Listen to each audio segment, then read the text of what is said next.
Do you want your text to appear one letter at a time, just like someone is typing it? In this tutorial, I'll show you how to add a typing text animation in CapCut Mobile.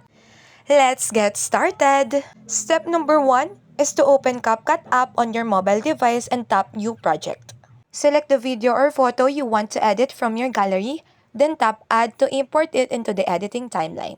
The next step is to tap Text from the bottom menu and select Add Text. Tap the message, title, or caption you want to animate. With the text selected, choose font, adjust size, and pick a color that stands out against your background. Now for the typing animation effect, tap Animation from the editing options, then open the In Animation category.